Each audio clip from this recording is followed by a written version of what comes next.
I don't care what happens. I'm here to bring the truth at whatever cost that comes with it. It began in a forgotten corner of academia.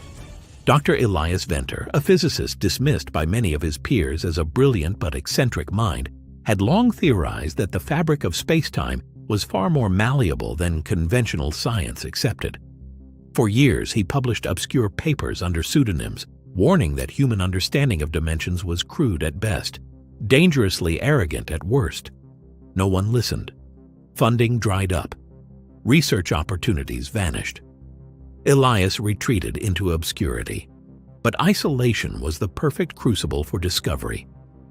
Hidden away in a nondescript warehouse outside of Prague, he quietly constructed what he would later call the Tessera Gate. The design was deceptively simple, an array of precisely angled superconducting coils surrounding a rotating gyroscopic frame. But the key was in the modulation frequencies, a delicate symphony of magnetic fields, gravitational distortions, and quantum resonance. Theoretically, it would create a localized tear in spacetime, a door, a true portal. And then, one stormy night, it worked. At precisely 2:46 a.m., the device activated. Sensors went dark. The cameras capturing the event recorded only a brilliant sphere of shifting light at the center of the frame. Within it, glimpses of something else, impossible landscapes, skies with unfamiliar constellations, structures that defied earthly architecture. Elias stared into the portal, his heart hammering. For a moment he hesitated. Then, with the conviction of a man who had sacrificed everything for this singular moment, he stepped forward and vanished. The portal remained open for exactly 13 minutes and 12 seconds. Then, without warning, it collapsed, releasing a pulse of energy that shorted out every electronic device within a 3-mile radius. Authorities arrived the next morning. The warehouse was found abandoned, equipment scorched, files destroyed. Only one thing remained untouched: a journal placed neatly on the table near the center of the chaos. It contained Elias's final words: "The doorway is real, but it does not lead where we think. Beware the Watchers." The world at large never heard this story. The incident was buried under layers of bureaucracy, classified, labeled as an industrial accident. But whispers leaked through the cracks, rumors in the dark corners of the internet, footage too strange to be faked. Fragments of Elias's theories passed hand to hand among underground scientific circles. And then, months later, strange phenomena began to occur. Lights in the sky, sudden disappearances, areas where the laws of physics bent in subtle, unnerving ways. Entire flocks of birds dropping dead mid-flight, frozen in mid-air like statues before shattering into dust. The more inquisitive researchers, those who pursued the trail of breadcrumbs Elias had unintentionally left behind, met mysterious fates: car crashes, suicides, disappearances without a trace. It became clear that someone, or something, was actively suppressing knowledge of the Tessera Gate. But why? And what had Elias seen on the other side? The first clue came from an unexpected source. A hacker collective known only as Helix Breach managed to penetrate a server belonging to an unknown agency operating outside any recognized government. What they found was chilling. Satellite imagery showing areas of shimmering distortion, recorded anomalies in magnetic fields, unexplained temporal shifts, and most damning of all, footage from a covert research site designated Black Garden. The footage showed a second portal device, larger, more stable, clearly reverse-engineered from Elias's original work, and standing beside it were figures, not human, tall, slender beings, wrapped in metallic robes that seemed to ripple like water, their faces hidden behind featureless masks. The Watchers. Theories exploded across the underground. Some said they were extra-dimensional beings who had been monitoring Earth for millennia. Others believed they were future humans, evolved beyond recognition. Still others whispered that they were the original architects of reality itself. One thing was certain: they had noticed the breach, and they were not pleased. Elias, it seemed, had not vanished by accident. He had been taken, or perhaps recruited, for a purpose humanity was not meant to understand. Attempts to recreate the Tessera Gate increased. Independent scientists, black ops projects, rogue states, all tried, all failed. Some failures were catastrophic. One attempt in Siberia reportedly caused a localized temporal inversion, trapping an entire village in a 5-minute time loop for 72 hours. When order was finally restored, none of the villagers could remember the event, but all bore strange symbols branded into their skin. Symbols that matched the glyphs briefly glimpsed in the original portal footage. Meanwhile, sightings of the Watchers increased. They were seen near particle accelerators, deep sea trenches, volcanic hotspots, anywhere the veil between worlds might be thin. Witnesses described a profound sense of dread accompanying their appearance, an overwhelming certainty that humanity had crossed a line that could not be uncrossed. And then the dreams began. Across the world, seemingly unconnected individuals reported eerily similar nightmares, standing before a monolithic gateway under a black sun, hearing a voice that spoke without words, conveying a single message: return what was taken. But no one knew what had been taken, or how to return it. Panic began to simmer beneath the surface of society. Governments denied everything. Scientists ridiculed the claims. But behind closed doors, the truth was undeniable. Reality itself was becoming unstable, subtle at first, but growing. Clocks running slightly faster or slower. Compasses spinning wildly for minutes at a time. Shadows moving independently of their sources. And then came the first real breach. In rural Argentina, a hole appeared in the sky. Not a weather phenomenon, not a visual illusion, a literal void surrounded by a halo of violet light. Through it, something watched, something vast, something old. The breach lasted only 23 minutes. But in that time, hundreds of people vanished without a trace. No wreckage, no signs of struggle, just silence. And when the breach closed, the grass where it had hovered was fused into crystalline glass. The Watchers did not intervene, or if they did, humanity never knew. Speculation abounded. Had Elias opened the way for an invasion? Or had he simply revealed the deeper, hidden layers of reality that had always been there? Layers humanity was never meant to see? The journal he left behind hinted at answers. Scattered among the pages were sketches of complex geometries, models of dimensions beyond the familiar three, references to the lattice, the old architects, and something he called the anchor. No one could decipher it completely, but the implication was clear: the anchor was failing. And if it collapsed entirely, the walls separating dimensions would crumble, worlds would bleed into each other, life would twist into forms unrecognizable, the age of humanity would end. In desperation, secret projects were launched to find Elias, to track him, recover him, beg him to undo what he had begun. But how does one find a man who no longer exists in conventional spacetime? Attempts to contact him through psychic mediums, quantum entanglement, even artificial dream states, all failed. Until one day, a signal was received. Short, cryptic, broadcast across a dozen frequencies simultaneously. A simple message: do not rebuild the gate. It is a lure. They are not what they seem. I am not who I was. The message ended with a sequence of coordinates, deep within the Mariana Trench, a place humanity could not easily reach, or perhaps was never meant to. To this day, no one knows what truly became of Dr. Elias Venter. Some believe he became one of the Watchers, transformed beyond recognition. Others believe he is trapped between worlds, endlessly falling through broken realities.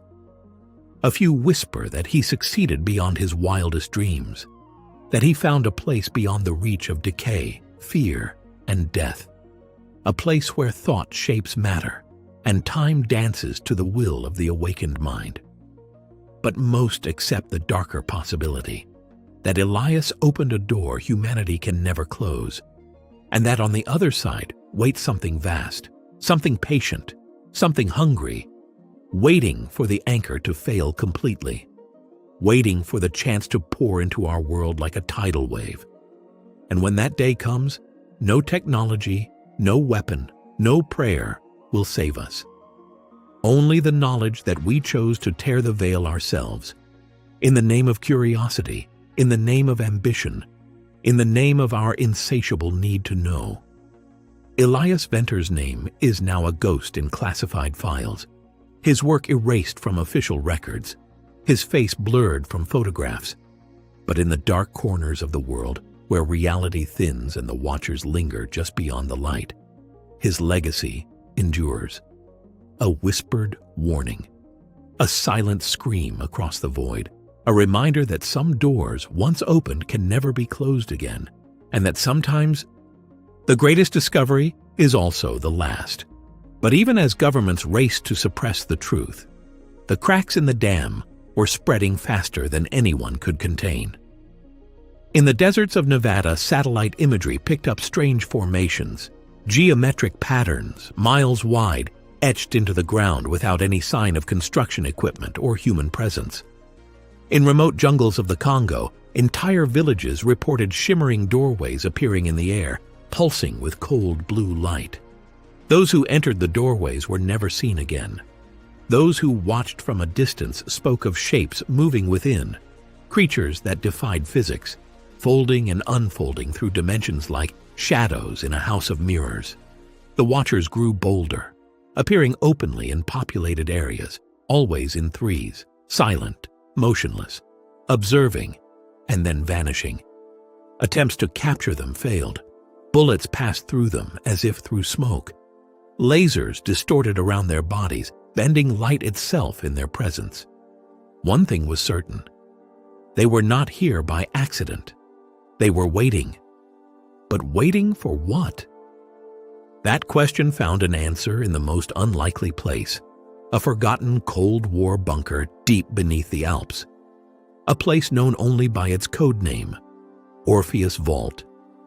There, sealed away from public knowledge, a second Tessera Gate prototype had been hidden for decades.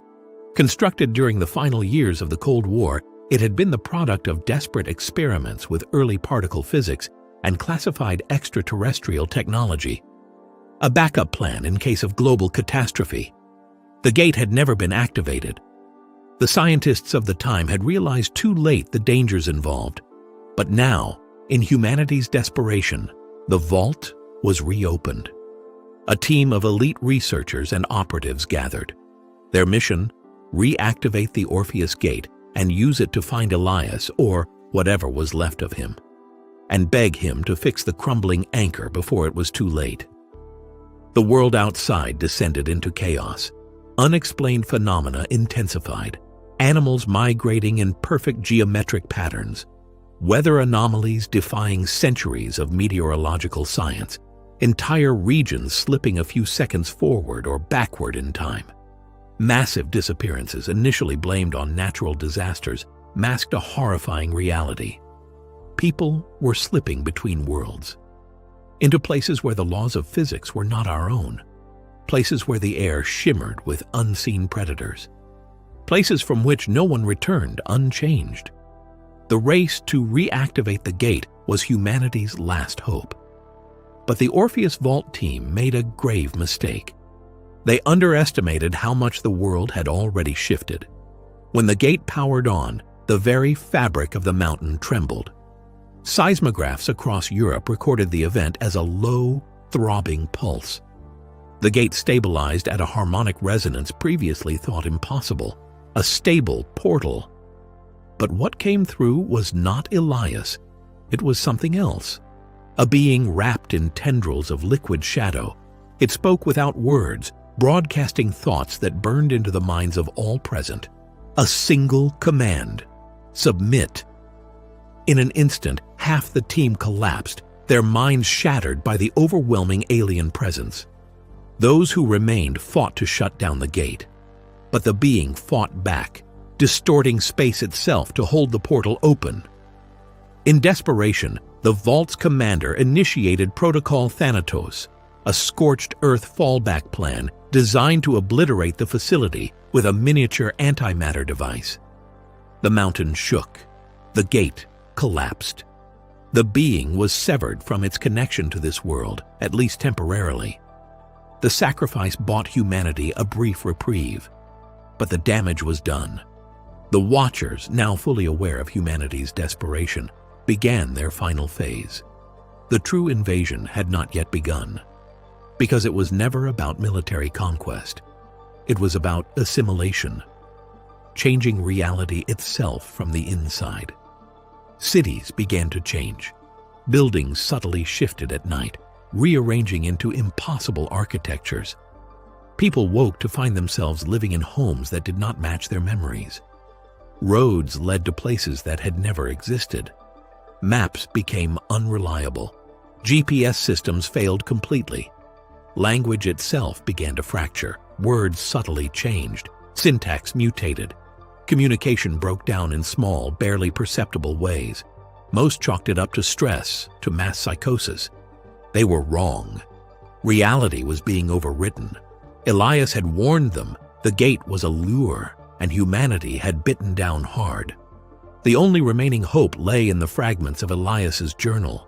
Cryptic notes about the anchor, about the prime thread, a metaphysical tether that connected Earth's reality to the greater lattice of dimensions. If the prime thread could be located and stabilized, the collapse could be halted. But it required knowledge that no living human possessed, except perhaps one, an individual known only by the codename Cassandra, a former prodigy ousted from the scientific community for her radical theories on quantum consciousness and dimensional topology. Cassandra had disappeared years ago. Rumors said she had gone underground, building her own research facility deep beneath the ice of Greenland. A desperate expedition was launched to find her. They found her, barely alive, living among machines that defied explanation, and she had been expecting them. Cassandra revealed the truth. The Watchers were not invaders in the traditional sense. They were custodians, gardeners of reality. Their mission was simple: to prune civilizations that became a threat to the lattice, civilizations that developed technologies capable of destabilizing the anchor. Humanity had crossed the line. The creation of the Tessera Gate had sent ripples across the multiverse, drawing the Watchers like moths to a flame. There was only one way to stop the collapse: sever the human race from the prime thread. In essence, cut Earth loose.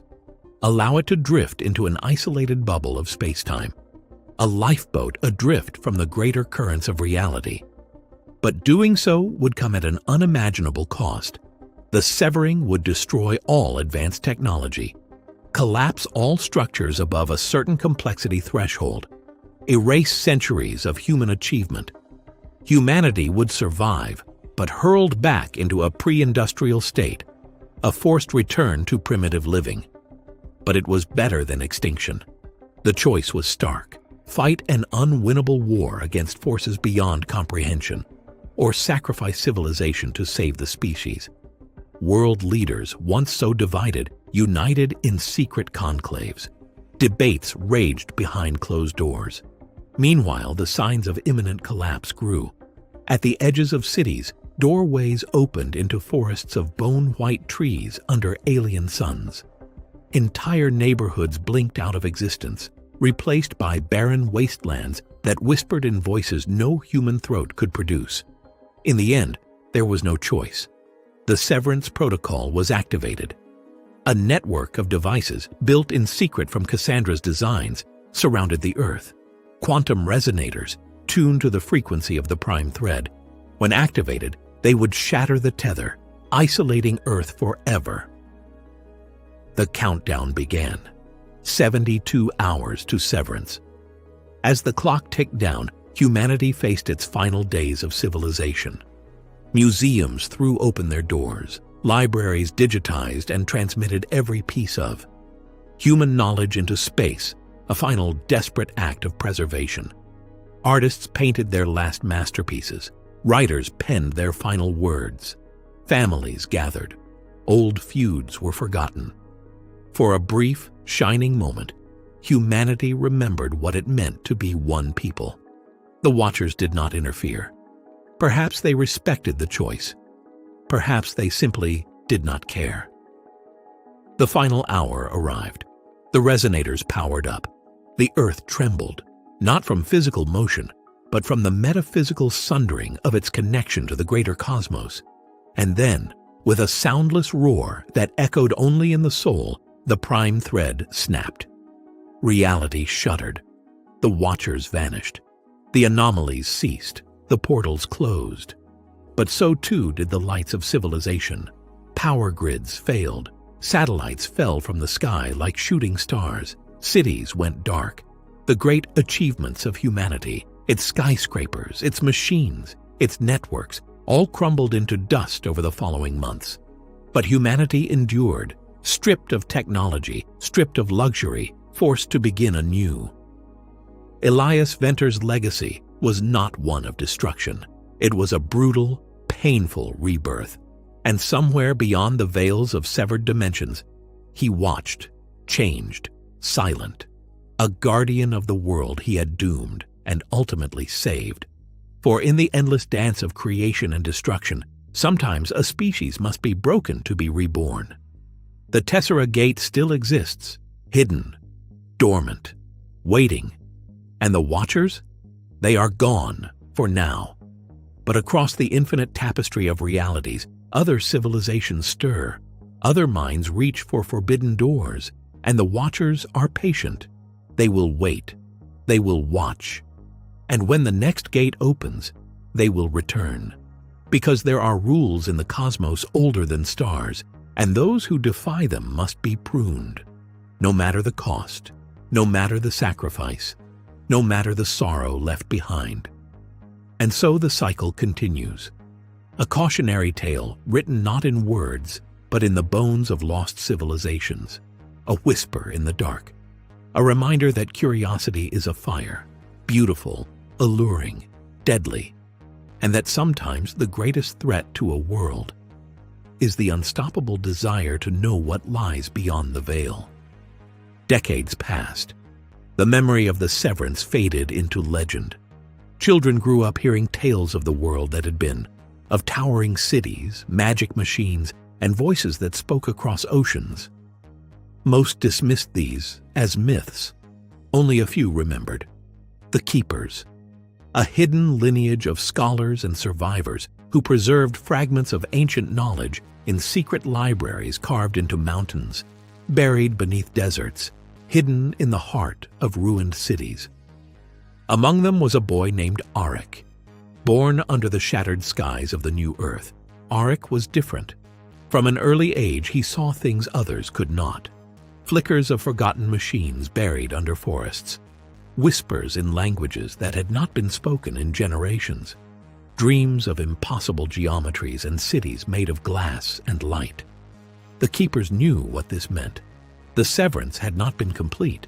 Some echoes of the old world, of the other realities, still clung to Earth like ghostly vines, and through these cracks, something new had begun to seep in. Not the Watchers, something worse.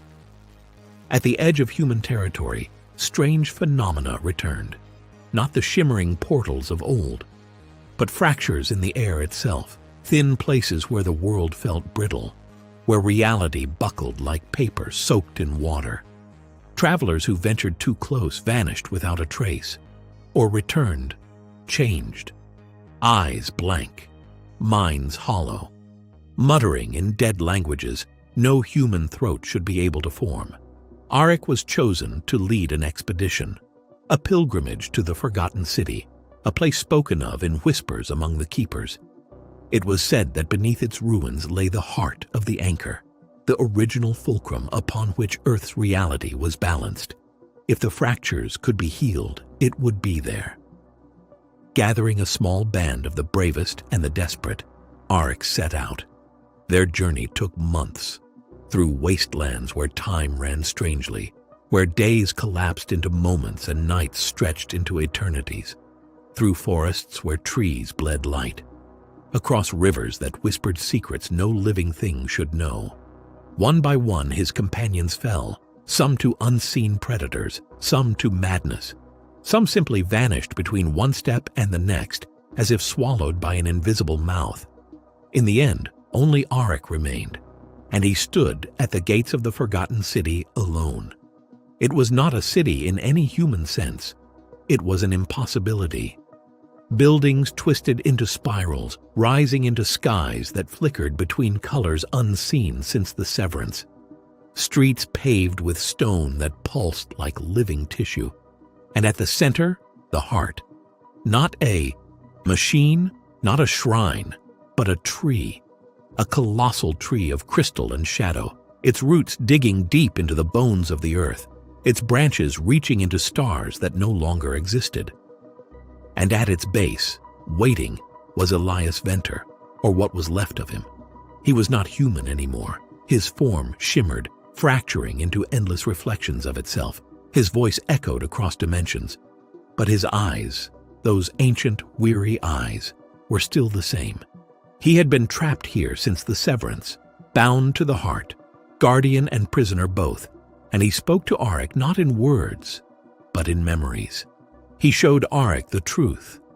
The severance had saved Earth from the Watchers, but it had also isolated it from the healing tides of the lattice. Earth was adrift, its reality slowly unraveling. The fractures were not invaders. They were Earth itself breaking apart. Unless the heart could be reforged, unless someone could bind the anchor anew, the world would collapse into dust and madness. But the price was terrible. To bind the anchor, a living soul must be offered. A sacrifice not of death, but of existence. The soul would not merely die, it would be erased, its threads unwound from the tapestry of time. It would be as if it had never been. Auric understood. This was why he had been born different, why he had survived when all others had fallen. He was the vessel, the final key.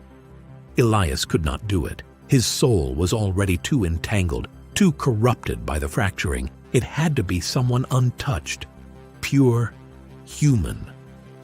Auric approached the heart. The crystal branches hummed in recognition. The ground trembled. The sky tore open, revealing not stars but the endless void between dimensions. The fractures screamed. The world itself cried out. But Auric did not hesitate. He placed his hand on the heart. The tree flared with impossible light. Elias wept not with sorrow but with pride. And Auric was unmade, not in pain, not in fear, but in transcendence. He became the heart. The anchor reforged itself, the fractures sealed, the world stabilized, the cost was paid. The forgotten city crumbled into dust, the crystal tree withered and vanished, and the sky healed. For the first time in centuries, a true blue returned overhead. The keepers mourned. They did not know what Auric had done, only that the world was whole again. Civilization slowly began to rise once more. Villages grew into towns, towns into cities. New sciences emerged, not based on the cold, dead machines of the old world, but on living technology, on harmonies of thought and matter. Reality itself became the loom of human progress, and in the dreams of children born into this new age, a name whispered on the wind. Auric, the boy who never was, the sacrifice no one remembered. And somewhere, in the hidden folds between dimensions, Elias watched, guarding, waiting, knowing that even now, dangers lurked beyond the veil. Because the Watchers were not the only ones who had taken notice. Something deeper, older, awakened by the ripples of the severance and the reforging of the heart. They stirred in the dark between worlds, vast, indifferent, and very, very hungry. The lattice shivered, and a single note of warning echoed through reality. The war for existence was not over. It had barely begun. Far beyond human senses, a council convened, not of flesh and blood, but of thought and force. They had watched humanity's rise with cold calculation. They had allowed the Watchers to prune where necessary. But now, humanity had proven it could sever itself, control its own thread. Such independence was dangerous. Unchecked, it could unravel the careful balance of the lattice. A decision was made. Intervention was authorized. The harbingers were dispatched. Entities older than stars, weavers of fate and unmakers of worlds. They traveled not through space, but through the hidden corridors of existence. And their destination was Earth. They would not arrive as invaders, nor as conquerors. They would arrive as destiny itself, a storm of inevitability. And humanity, reborn but unprepared, would face its greatest trial. The Keepers sensed the shift. The old prophecies spoke of a second sundering, one that could not be averted by sacrifice alone, a trial by fire. Only by ascending beyond their origins could humanity survive. They must evolve or perish. Across the new cities, whispers spread of strange lights in the sky, of dreams that spoke with alien voices, of children born with eyes that shimmered like the fractured sky of old. The next generation, the newborn, the final hope. Among them, a girl named Selene, born under the blood comet, marked by destiny. She would gather the scattered tribes, unite the broken sciences, awaken the dormant powers seeded into humanity by Arek's sacrifice. And when the harbingers came, she would stand at the forefront, not as a savior, not as a warrior, but as something new, something the lattice had never seen before, a free thread, a force unbound. The harbingers would come, the skies would burn, the earth would break. And in that crucible, the true future of humanity would be forged, not in despair, not in fear, but in defiance. A final cry against the cold, endless dark. We are not your garden to prune. We are not your flock to shepherd. We are not your prey. We are the fire between the stars. We are the storm that will not die. We are humanity, and we will endure, whatever comes.